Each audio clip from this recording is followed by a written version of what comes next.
tal? Bienvenidos a Entredichos, que hoy tiene por invitado a un doctor en comunicación por la Universidad de Sevilla, maestro en ciencias sociales y licenciado en antropología social y educación media.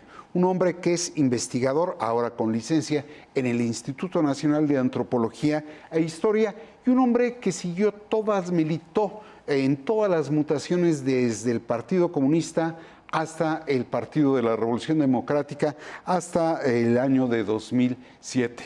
Es actual consejero electoral en el Instituto Nacional Electoral y es esa la razón por la cual lo he invitado. Se trata de Eukib Espada Zancona, a quien le doy la más cordial bienvenida. Muchas gracias. Consejero, pues yo le pediría de manera muy sucinta que hiciera una reseña del estado que guarda el instituto. Lo pregunto por qué razón. Veo tres componentes delicados. Por un lado veo dos bloques de consejeros, por el otro lado veo que el conjunto del consejo ha sido rebasado por los partidos y los candidatos en cuanto al cumplimiento de la ley y naturalmente veo la constante intervención de funcionarios gubernamentales, en particular el presidente de la República, en el proceso electoral. ¿Qué estado guarda? Bueno, yo empezaría por el estado que guarda, no a partir del Consejo General, sino a partir del estado del aparato electoral en su conjunto. Se ha dicho mucho que el instituto es muy grande y que cuesta mucho. Bueno, sí es muy grande y cuesta lo que cuesta porque ese tamaño de instituto lo requiere. Pero eso nos da como sociedad la garantía de que las distintas partes del instituto están funcionando muy bien, están bajo direcciones que mantienen el trabajo del instituto al margen de cualquier conflicto en el Consejo General, que no niego que lo hay y lo abordaré en su momento, pero lo que me parece a mí más importante en cuanto a las condiciones actuales del Instituto Nacional Electoral es que es un instituto que trabaja bien, que trabaja de manera muy institucional, valga la redundancia, y que en este momento en todos los servicios que presta a la sociedad, desde la expedición de la credencial de elector hasta vigilar que el gasto de los partidos se mantenga dentro de la ley, el instituto está funcionando al 100% y no hay ningún riesgo de que esto cambie ni de aquí a la elección ni después. Es decir, el servicio electoral que presta el instituto se va a entregar con puntualidad y con integridad, como ha venido siendo desde por lo menos 1997. Particularizo en algo que dijo usted. Dice que está en manos de direcciones profesionales e institucionales, pero están operando no con directores, sino con encargados de despacho. Lleva prácticamente 10 meses desde que llegó la actual consejera presidenta del instituto y no han logrado designar funcionarios formales al frente de esas direcciones. No, a ver, son funcionarios formales, no están designados por el instituto, por el conjunto del consejo, pero están designados de conformidad con la ley y tienen todas las funciones de los directores. Adicionalmente son personas con muy amplia experiencia, cada uno en su materia. A ver, el que sean encargados de despacho no vulnera las actividades que realizan, no merma su autoridad, tienen exactamente las mismas capacidades, las mismas obligaciones, pero eso es lo de menos en lo teórico. En la práctica están desarrollando el trabajo de dirección. Es decir, no hay una sola área del instituto que no esté bajo una conducción adecuada, exactamente en los mismos términos que lo haría un director designado por el Consejo, pese a que esto no ha sido así. Debo decir que eso tampoco es novedad. Cuando yo ingresé como consejero, la unidad técnica de fiscalización, una unidad crucial, tenía un encargado desde pocos meses antes de que yo ingresara hasta más de un año después. Es decir, la unidad de fiscalización estuvo a cargo de un responsable de despacho durante 2 años, incluyendo la elección intermedia de 2021 y, si mal no recuerdo, también durante la consulta popular del mismo año, sí, sin duda durante la consulta popular, y eso no significó ningún tropiezo en el funcionamiento. Ahora, yo creo que no es lo mismo ser encargado de despacho que director. No hay una certeza en la posición que ocupa el encargado. Exacto. Puedo dar por sentado que no afecta en sí a la organización, Pero yo le decía 3 elementos y me dijo usted que iba a abordar Sí. el relativo a esta percepción que hay de que hay 2 bloques de consejeros confrontados. Bueno, ¿Es así? la realidad es que para efectos de gobernabilidad interna es así. Hay 2 bloques de consejeros. Para otros efectos no es tan así. De repente, a ver, los bloques se salen de esos márgenes y efectivamente en algunas votaciones de contenido también se manifiestan, pero no, en muchos aspectos de contenido la votación no se da a partir de 2 bloques, sino de pues otras condiciones de cómo cada consejero o consejera valore el punto en lo particular. Pero para efectos del gobierno interno, es verdad, tenemos una división. ¿No le resta solidez y consistencia al colegio que integra el Consejo? No, en lo más mínimo.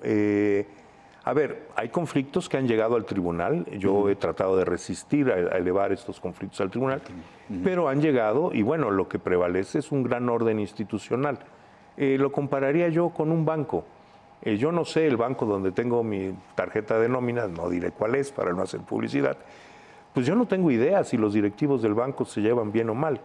Seguramente tienen discusiones y discusiones fuertes entre ellos y cada de vez en cuando algún directivo renuncia y yo ni me entero. Y bueno, ¿por qué? Pues no me entero porque el banco me provee de un servicio. Y el servicio que me provee pues es igual de bueno o malo, independientemente de las condiciones que haya en la directiva del banco.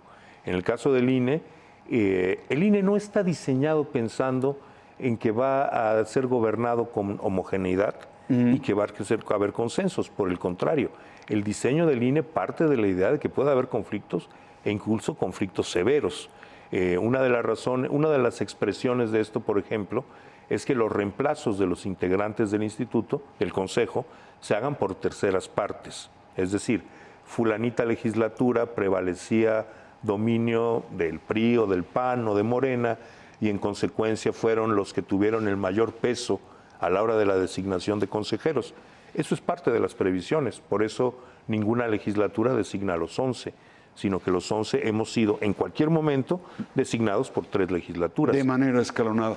Ahora, si yo tuviera que resumir las funciones del instituto, diría organización, diría arbitraje y diría fiscalización. ¿No está afectando esta situación el arbitraje? Hay quienes los ven rebasados. Las coaliciones, particularmente las 2 coaliciones principales, violentaron los tiempos.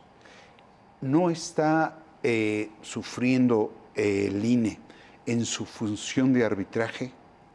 A ver, no iría yo tan lejos. Hay un punto que comparto. Las coaliciones adelantaron sus campañas. Eso digo yo, eso vio la ciudadanía. Pero resulta que lo que pensemos los consejeros del INE no es la última palabra acá. El tribunal dijo que no había las precampañas que todos vimos y en consecuencia, pues esas precampañas no son precampañas.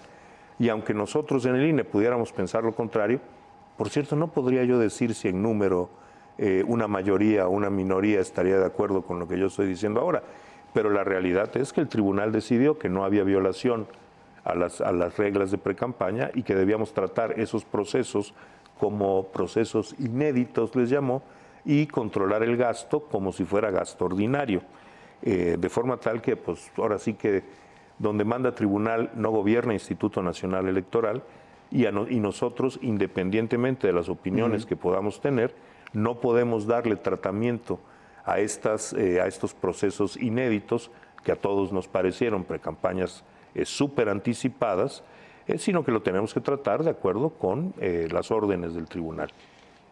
Y no le resta legitimidad al proceso, todos lo vimos, todos vimos un gasto sorprendente en carteleras espectaculares, en pintas.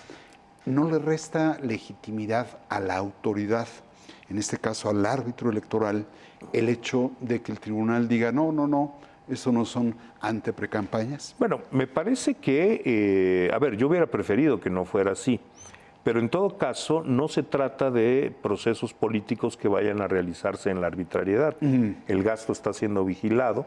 Por cierto, uno de los reclamos que se nos hace es que los gastos de estas precampañas, que legalmente no fueron precampañas, no esté siendo controlado. No es así. El tema es que, otra vez, por órdenes del tribunal, Estos gastos son contabilizados como gasto ordinario y en consecuencia los informes y en su caso las sanciones sobre el ejercicio de este gasto se presentarán el próximo mes, en febrero de este año. Eso por disposiciones normativas.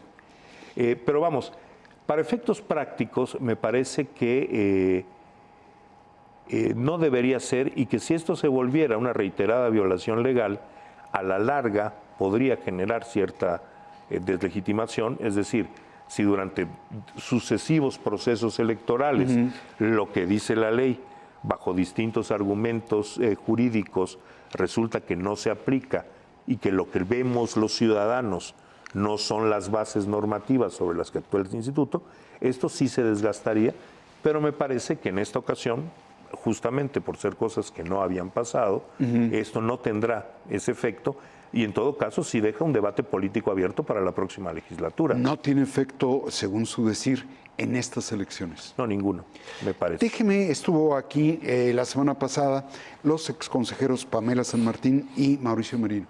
En particular, Mauricio Merino señala que se ven rebasada la autoridad electoral tanto por los tiempos que adelantaron la anteprecampaña, por los dineros, que ahora resulta que es gasto ordinario, y por la constante intervención presidencial en el proceso. Si le parece, lo vemos y quiero tener su opinión. Yo creo que las autoridades ya están rebasadas, ya fueron rebasadas en estos tres planos que acabo de mencionar: los tiempos, los dineros y las previsiones de hacer campaña, especialmente desde la presidencia para abajo, de los servidores públicos. Y eso ya sucedió. Entonces, cuando se destruyen las condiciones de la competencia, pues se destruye la credibilidad del resultado. Y añado una variable que no hemos mencionado, seguramente lo haremos más adelante: el crimen organizado. El país está amenazado por el crimen. Y no es cosa menor, porque ahí las autoridades no tienen nada que hacer, René. Muy bien. Las electorales. Pues ahí está el dicho de Mauricio Merino. ¿Se ve, usted ve a la autoridad electoral, al instituto, rebasado en esos rubros?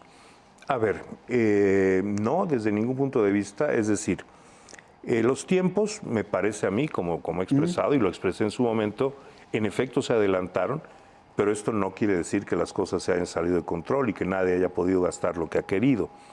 Hay una exposición prematura a candidaturas y mensajes electorales, eso es cierto. Esto es más que rebasar al instituto, esto ha rebasado un diseño legal, eso sí. Es decir, nuestro diseño legal se modificó para acortar las campañas electorales con la idea, entre otras, de reducir el gasto. Bueno, esto no ocurrió. No significa que frente a la sociedad esto haga que el proceso electoral se fragilice, porque ya no estamos, vamos, en las condiciones políticas concretas, ya no estamos, como hace 30 y tantos años, con un régimen de un partido dominante que puede cubrir todo el espectro y que si adelanta su campaña deja a los demás atrás. No es bueno, pero lo cierto es que adelantaron sus precampañas pues los dos grandes bloques que parece serán los que se presentan, bueno, no parece que se presentarán. Dice usted, ya no estamos. ¿Está seguro de hablar en pasado? Totalmente. Es decir, más allá de la voluntad de un gobierno u otro, las bases estructurales que permitían la existencia de un partido de Estado se rompieron.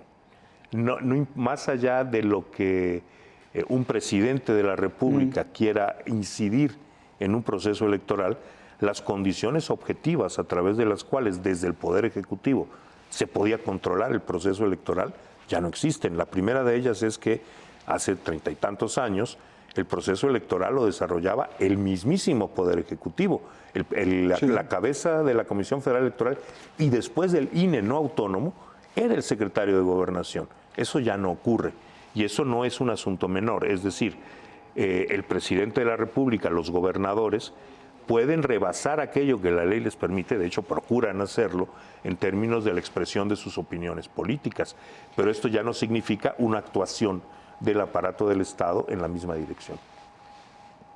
En breve, está usted diciéndome que la legislación electoral fue ya rebasada por la actuación de los partidos y los candidatos.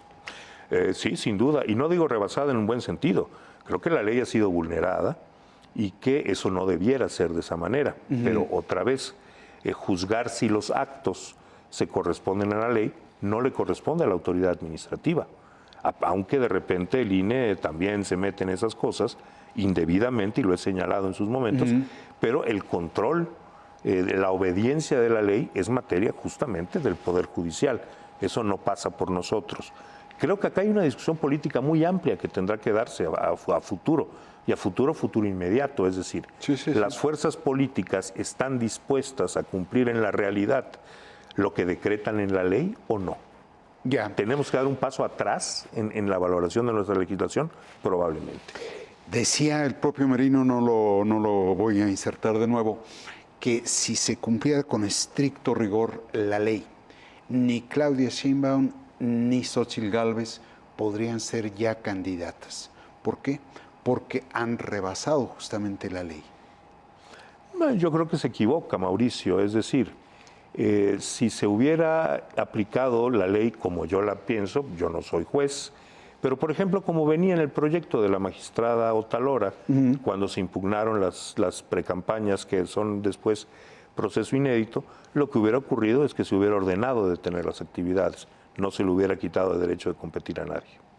Pero se lo quitaron justamente por los gastos en la anterior elección del 21 al actual senador Félix Salgado Macedonio. Fueron muy rigurosos. Con mi voto en contra, por cierto, porque consideré que era una decisión inconstitucional. Ok. Ahora, ¿y diría usted que parte de quienes le están restando legitimidad y credibilidad al proceso electoral son justamente los partidos y el candidato? No, a ver, yo no creo que el proceso electoral esté deslegitimado. Creo que se aceleró vulnerando la ley, sí, pero creo que eso no es suficiente para deslegitimarlo. Y no está deslimitado, ¿por qué?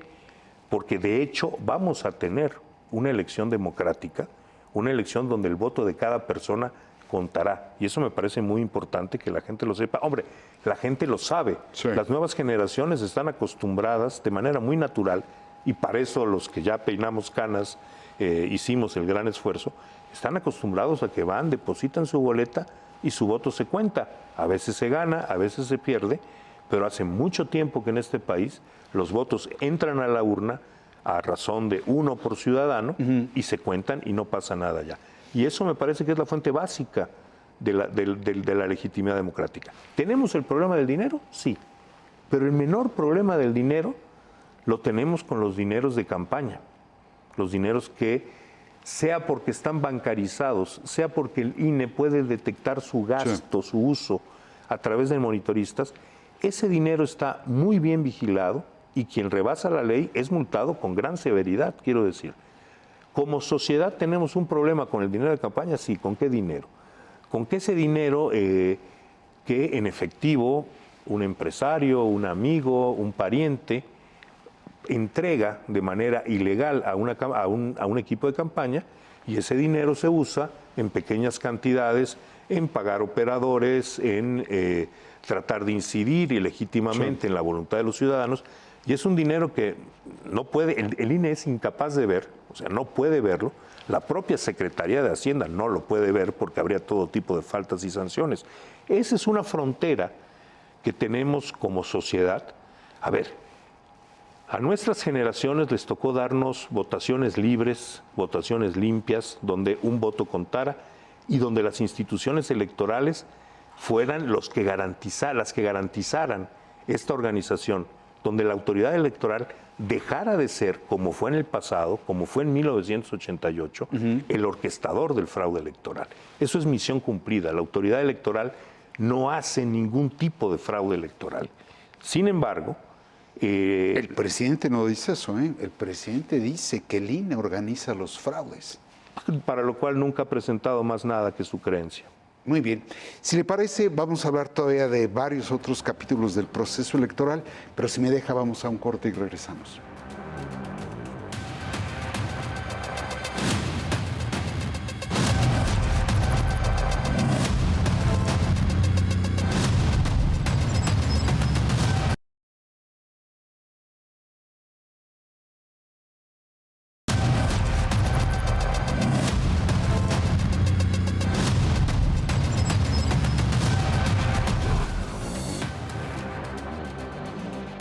Estamos ya de vuelta con el consejero electoral Uquib Espadas Ancona, hablando naturalmente del proceso electoral.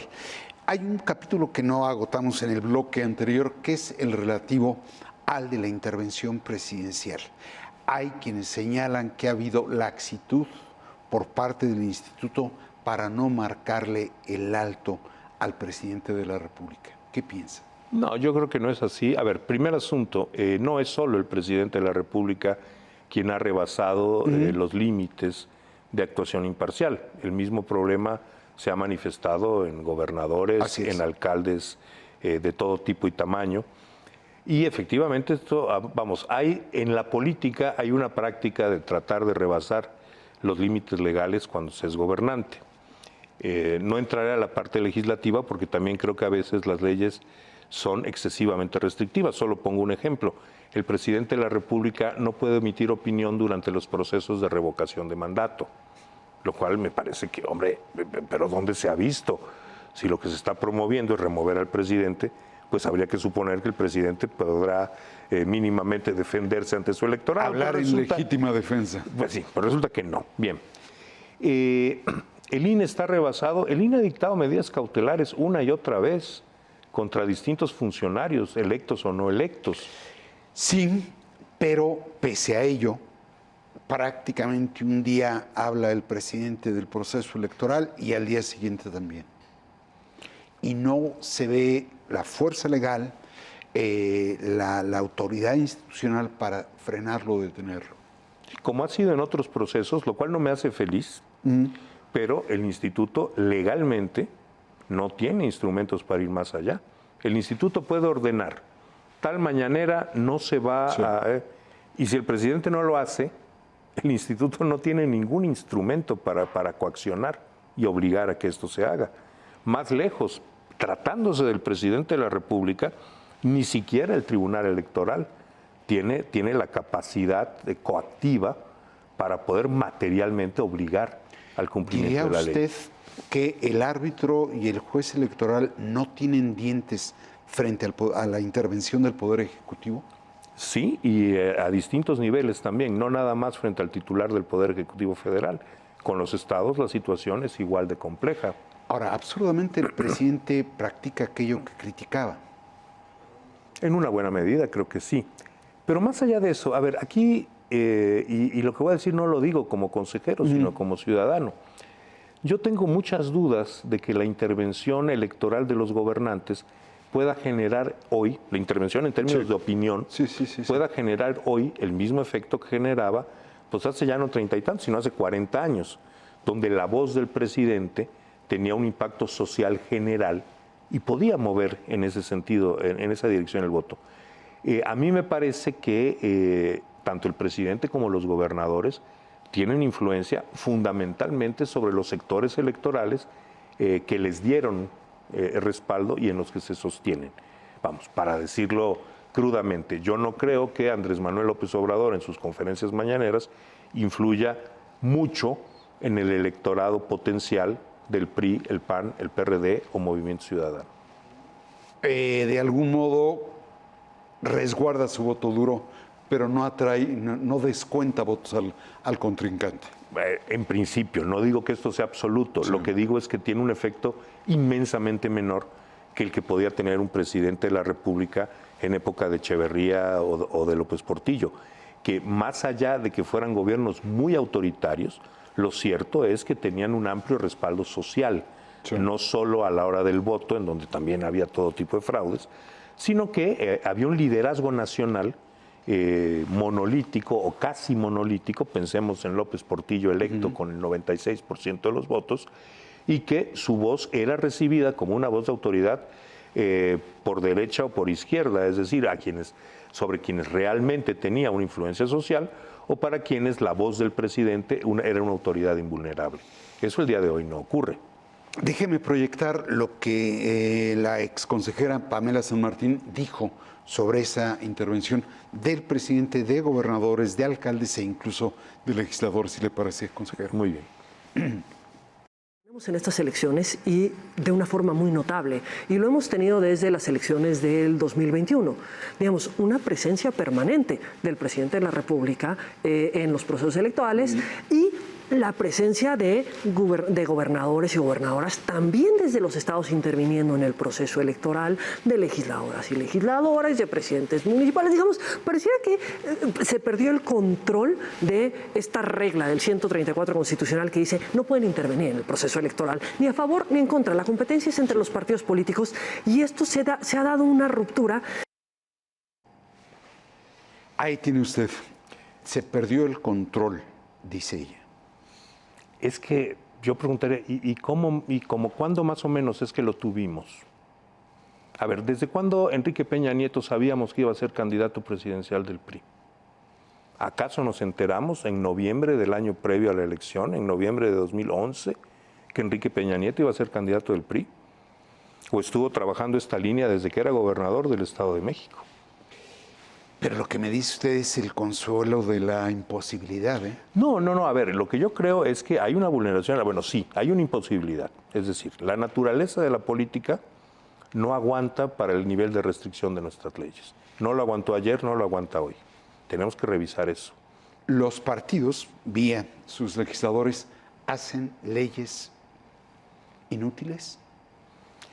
Muchas veces hacen leyes a la ligera sobre la base de la presión coyuntural dentro del círculo rojo, digámoslo, y muchas veces esas leyes, después de aprobadas, al ser sometidas a la práctica, demuestran una serie de implicaciones que no se tenían en cuenta o no se quisieron tener en cuenta a la hora de postularlas. Por ejemplo, la reforma electoral de 2007 y 2008 y las enormes restricciones a lo que la gente puede decir en procesos electorales. No se puede, a ver, por ejemplo, eso me parece terrible. Y bueno, yo tengo que actuar como dicta la ley y así lo hago. Pero a mí no me parece que se deban prohibir, por ejemplo, las campañas negras. A ver, en una campaña electoral yo quiero oír lo peor de quienes aspiran a ocupar cargos de poder. ¿Y cómo voy a saber lo peor de ellos? Pues porque sus adversarios me lo van a decir. Si yo pido que sea una guerra de almohadas, o mejor todavía una guerra de flores, esto va en detrimento directo de la lógica de un régimen de adversarios, donde no se espera que los políticos que compiten sean santos, se espera que tengan tantas ansias de poder que exhiban todo lo que hace mal el otro y traten de cuidarse para no ser exhibidos. Sí. Ahora, otra cosa es el control del dinero. A mí me parecería, hoy por hoy no me lo puede parecer porque la ley dice otra cosa y yo tengo que actuar en consecuencia, pero a mí me parecería muy bien que la libertad de expresión fuera absoluta en los procesos electorales. A ver, estamos hablando de reelección y al mismo tiempo queremos imponer límites para lo que los alcaldes, senadores y diputados pueden decir buscando la reelección. Pues hay una contradicción. ¿Queremos reelección o no queremos reelección? Yo no la quería, por cierto. Sí. Pero una vez que la aceptamos, tenemos que aceptar que quien ocupa un cargo, alcalde, que tiene un poder ejecutivo, vamos, que debe seguir en el cargo porque para eso fue electo y que primero debe controlarse el gasto que hace, pero segundo debe tener absoluta libertad de decir lo que quiera. Es una ley absurda. Para pasar a otro capítulo, ¿qué llamado le haría usted al presidente de la República y a los servidores públicos o representantes populares que intervienen en el proceso? Con absoluta honestidad diría que nada más allá de lo formal, es decir, como autoridad, indicar que se está violando la ley aquí y allá, pero sobre todo le haría un llamado a la ciudadanía. Voten de acuerdo con lo que creen, con sus propias convicciones, con sus propios legítimos intereses políticos y no se dejen guiar por quienes pretenden condicionar de alguna manera u otra ciertas prácticas de gobierno a que el voto se vaya de un lado u otro. Me parece que esto tiene que estar sujeto a la consideración de la ciudadanía y que las voces de los gobernantes que rebasan, que rompen su obligación constitucional de imparcialidad, tiene que ser tomada como una voz más dentro de las campañas electorales y valoradas como tal. Digamos, si un funcionario del nivel que sea decide opinar parcialmente, como ciudadanos así debemos recibir esa opinión.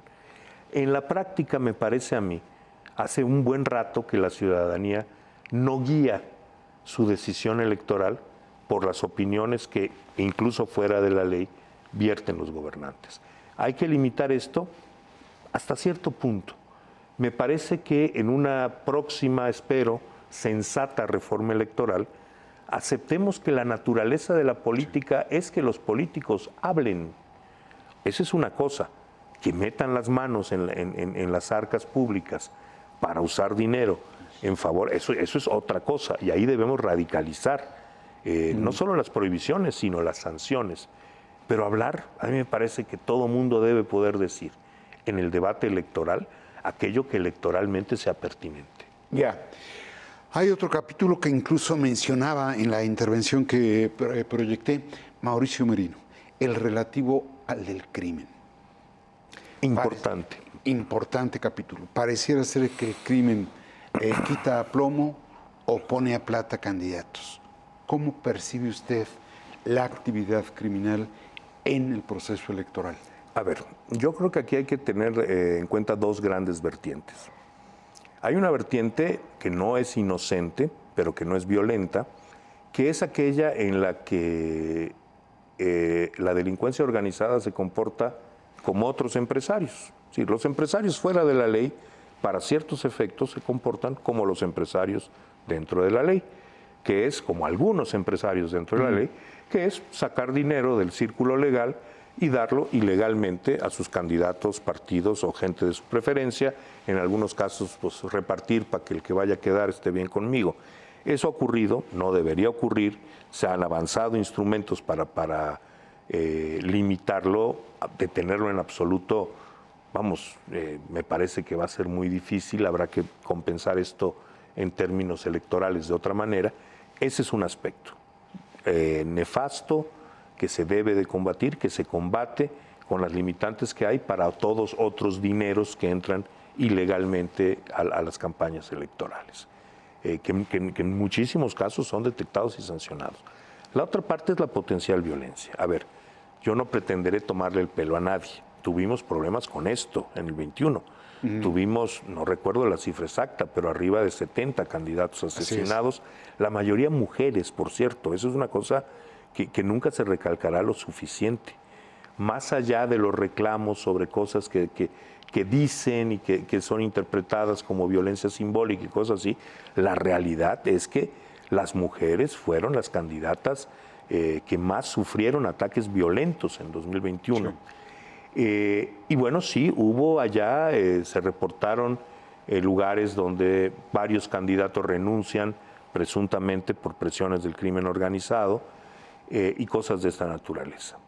Lo primero que quiero decir es que el INE no tiene la capacidad para controlar eso. Lo dice Mauricio, no tiene nada que hacer la autoridad electoral. No tenemos la facultad. Esas son facultades exclusivas del Poder Ejecutivo y de otras instancias vinculadas al ejercicio directamente de procuración de seguridad. Pero es que además no tenemos la capacidad técnica. Se decía, por ejemplo, hace algunas semanas, que el INE haga mapas de riesgo. ¿Con qué personal?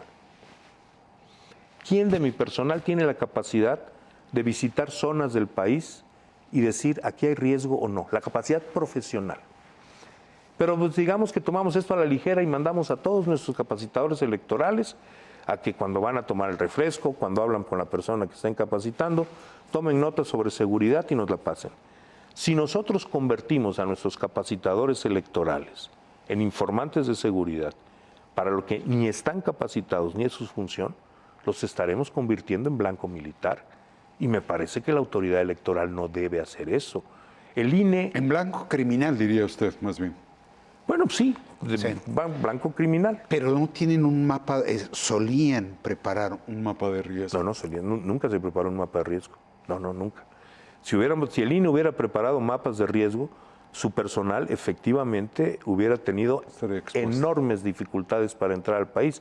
Y la realidad es que nuestros capacitadores entran a cada punto del país, incluidas las zonas de alta criminalidad. Quien está pidiendo eso, diría usted, ventanilla equivocada, es en el Poder Ejecutivo donde deben de atender esto. A ver, sí, pero no es nada más eso. Es que en esta ventanilla no los querramos atender. Es que en esta ventanilla no los podemos atender. Es como que vayan y como que yo vaya y presente quejas financieras ante la autoridad laboral. Ya. Y ve usted, consejero, verdadera disposición. Instalan mesas cada elección, de hecho ya instalaron la de este proceso electoral, multidisciplinarias, poder electoral, poder ejecutivo, secretarías de seguridad, pero a fin de cuentas la violencia criminal se sigue expresando. Ve cabal disposición y voluntad en el ejecutivo para tratar de impedir que el crimen manche el proceso. A ver, yo no creo que los problemas de violencia se vayan a resolver este año en el país con motivo de las elecciones. No. Los distintos gobiernos actúan de manera heterogénea en ese sentido. Me parece que el INE no tiene más opción que confiar en que van a hacer su tarea, pero con un punto que me parece muy importante señalar.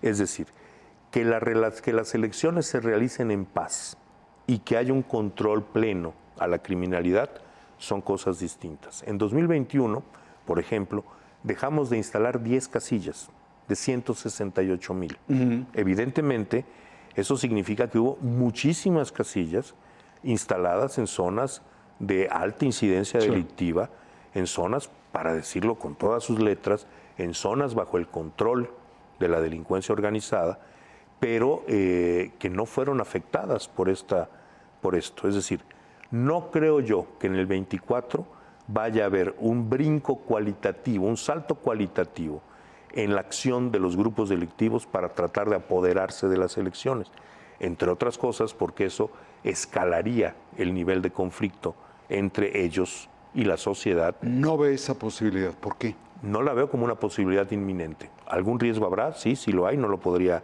tampoco trato de tomar el pelo a nadie. No lo veo porque incluso para los propios grupos de delincuencia organizada, tampoco es que el control de estos poderes sea extraordinariamente relevante para el ejercicio de sus delitos. Es decir, a escala municipal no estoy seguro. Dependerá de las zonas, pero la realidad del caso es que en los municipios donde operan, muy marginalmente han pretendido, hasta el pasado, ejercer este control. O sea, pensemos, no pondré yo nombres, pero piense cada quien en las zonas de alta incidencia criminal donde está pensando y cómo se desarrollaron las elecciones. ¿Cuáles son, a su parecer, los focos rojos del proceso electoral? Bueno, el dinero ilegal que se maneja en efectivo fuera de campaña, es decir, no en actividades de promoción del voto, sino en operación electoral, en el pago de operadores, en los intentos de compra del voto. Ese es un foco rojo, y ese es un foco rojo sobre el que el INE utiliza todos los medios a su disposición, que para estos efectos no son pocos, pero siempre serán insuficientes, y en donde necesariamente el INE tendrá que tener, para poder tener éxito en limitar este ejercicio ilegal de dinero, tendrá que tener el apoyo de otras instancias del Estado mexicano, especialmente de la Secretaría de Hacienda y del sistema bancario. De la unidad de inteligencia financiera. Pero no nada más, también del sistema bancario, que eso es algo muy importante, ¿no? Ahora, carecen de la Fiscalía especializada en materia electoral, en delitos en materia electoral. Bueno, tampoco está bajo nuestro control. Sí, ¿no? Ese es increíble. ¿Solo ve ese foco rojo? No, bueno, ese me parece el más importante. En términos de que vulnera, a ver, cuando leemos las condiciones en las que se hacen las elecciones en la Constitución, elecciones auténticas. ¿Qué es esto de elecciones auténticas? Y a mí me parece que si bien tenemos elecciones libres, es decir, cada quien va y vota como decide votar, tenemos un problema en la autenticidad. Esas personas que van y depositan su boleta, ¿todos en verdad la marcaron por quien auténticamente quieren que gane esa elección? ¿O hay una influencia de dinero indebido que está incidiendo, vulnerando la autenticidad de ese voto? Creo que la gran frontera de las elecciones hoy está ahí, en que el dinero no adultere la autenticidad de la elección para que su producto sea efectivamente lo que resulta de esta siempre vaga e inasible voluntad popular que se concreta en 60, 70, esperemos, 90 o 100 millones de papeletas depositadas en la urna. Otros focos rojos, a ver, en términos del funcionamiento del INE mismo, ahí, digamos, empiezo por donde no los veo, en el servicio que provee el INE. El día de la elección, cada quien va a tener la casilla donde la tiene que tener, a una corta distancia de su casa, con una boleta designada para él o ella, que ahí estará y que la podrá tachar. Es decir, no hay ningún riesgo de que la organización electoral no provea esto. Otros riesgos que hay, hombre, tenemos una cantidad de riesgos de otra naturaleza, el dinero, la desinformación, las noticias falsas. Ahora, por ejemplo, vamos a tener una nueva experiencia en términos de la inteligencia artificial y las redes sociales. Ya ha habido varias denuncias de dichos de actores políticos que dicen, eso yo no lo dije, me lo fabricaron. No solo de actores políticos, de actores mediáticos. Jorge Ramos escribe el otro día en la prensa que, bueno, que aclara que esa publicidad donde él sale promoviendo, creo que un medicamento, no sé qué, con un alimento, un producto mágico, una de estas cosas, que es su voz, pero que él nunca dijo las cosas que le ponen allá. Eso es un reto. La desinformación, la inteligencia artificial sería solo un punto, la desinformación está circulando, circula un video absolutamente falso donde una señora dice que con fuego se puede borrar la tinta de lápiz con el que se va a marcar la boleta electoral. Yo no tengo acceso a los marcadores del proceso electoral, fundamentalmente porque no se han fabricado. Entonces, cuando alguien sale a decir eso, que no es la primera elección, pues es evidentemente falso y tiene un efecto en el elector. O sea, ¿yo por qué iría a la casilla si me están diciendo que me van a robar su voto? Señora, señor, nadie le va a robar su voto será contado. Pese a todas estas señales, usted no ve en riesgo la legitimidad del proceso ni la falta de credibilidad en el resultado. Es la última pregunta. No, de ninguna manera. Tendremos resultados legítimos, tendremos resultados hasta cierto punto verificables, es decir, los paquetes se pueden volver a contar. Los resultados que arrojen los conteos rápidos y el PREP finalmente tendrán que ser corroborados con el cómputo legal que se hace el miércoles siguiente a la elección, cosa que habrá que modificar. Eso son reglas de cuando los mecanismos de comunicación eran otros. Manuales prácticamente. Efectivamente. No, en ese sentido no hay ningún riesgo. Tendremos una elección íntegra, los votos contarán, y el que gane, ganó, y el que pierda, perdió, porque así son las elecciones. No hay conflicto postelectoral, advierte usted. A ver, depende. No habrá conflicto electoral con base real. Conflicto electoral siempre hay. Sobre postelectoral, todo. Postelectoral, es decir, como dinámica propia de las elecciones, quien pierde por pocos votos, pues trata de encontrar elementos de actuación ilícita en su adversario para poder revertir esto. Pero esto afortunadamente hace muchos años que se va a los tribunales. Es decir, un escenario de un resultado electoral en duda que lleve a movilizaciones ciudadanas como las que veíamos en los 80s y 90s, sobre todo en los 90s, no me parece a mí que estemos en ese riesgo.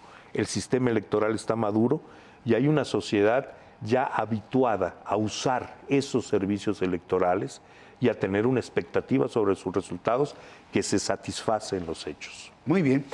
Pues yo le agradezco mucho la disposición, consejero, verdaderamente se lo aprecio.